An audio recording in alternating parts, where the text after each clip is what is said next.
Hello, hello. What is up, Transplants for Children families, followers, friends, everyone out there that supports us and loves us and watches these videos.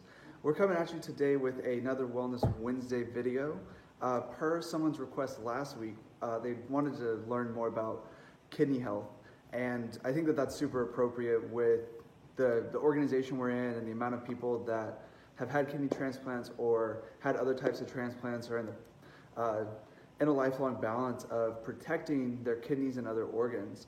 So today I wanted to talk about how to protect your kidneys naturally. This isn't meant to be used to prevent or cure any diseases. This is just some natural tips for ways that you can help with overall kidney health.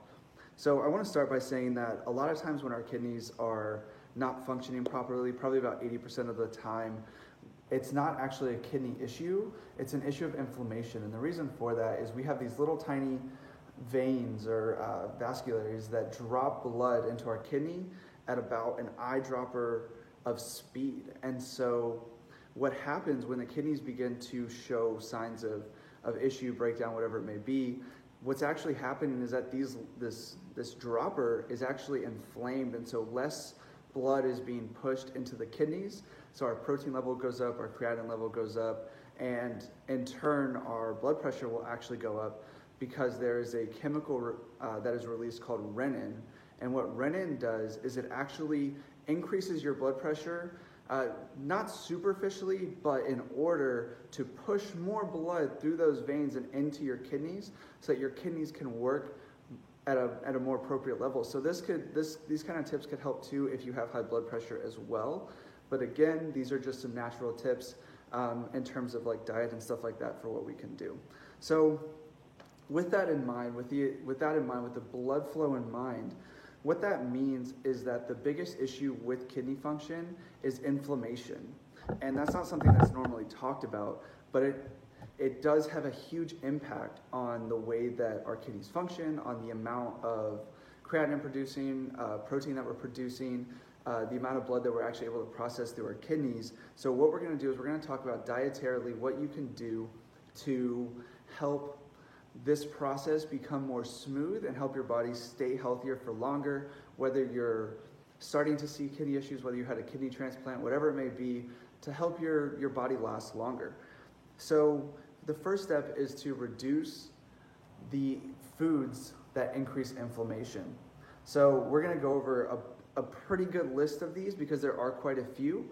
So if you want, you can write these down. If not, come back and listen to them again. Maybe cut out one at a time, whatever works best for you. But these are suggestions for just anyone that wants to extend and prolong their kidney health.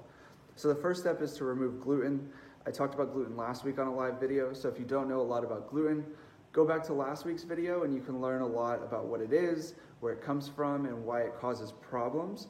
Number 2 is oil and fried foods. Now this is all oils. You may have heard that olive oil or coconut oil, grapeseed oil, MCT oil, all of these things are better for you than butter, when in fact the oxidation of oil, which is kind of like rust forming on a car, actually causes a lot of problems inside of our body and causes inflammation. So if we can cut out all the oils, this is both with cooking and with frying food, putting it on our body because we absorb it through our skin, we're going to have much less inflammation in our body. Just to spin off of that really quick, some substitutes for oil when cooking.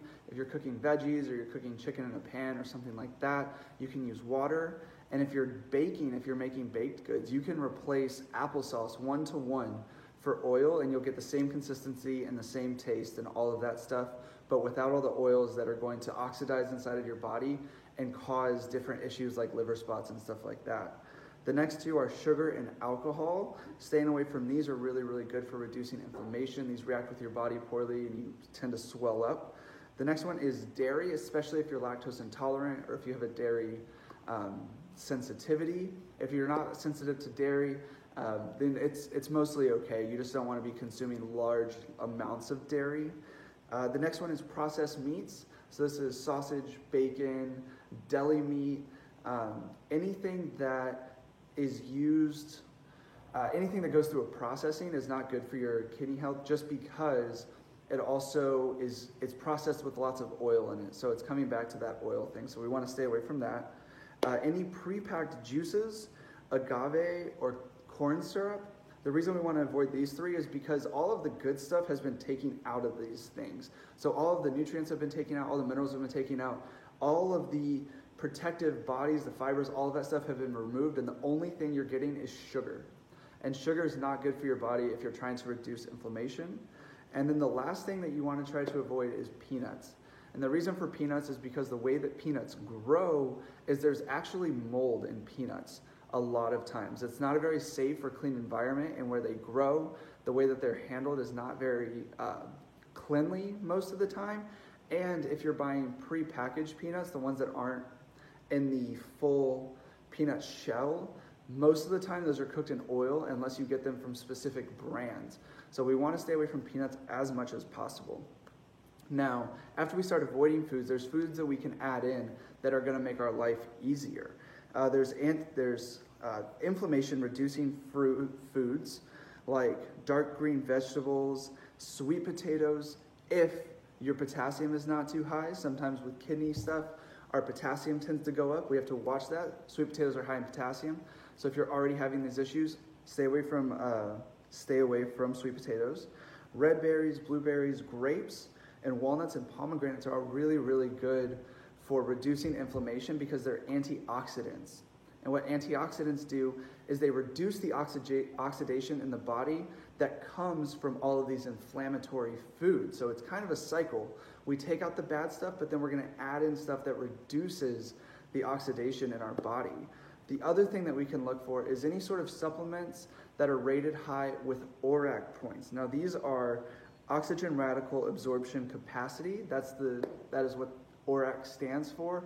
And what that is basically saying is that these points, this scoring system, shows how much free radical damage these products can fight against, which is really, really cool. So the more ORAC points we get in a day, which there's no real recommended amount. If you look it up online, it'll say 3,000 to 5,000 points a day.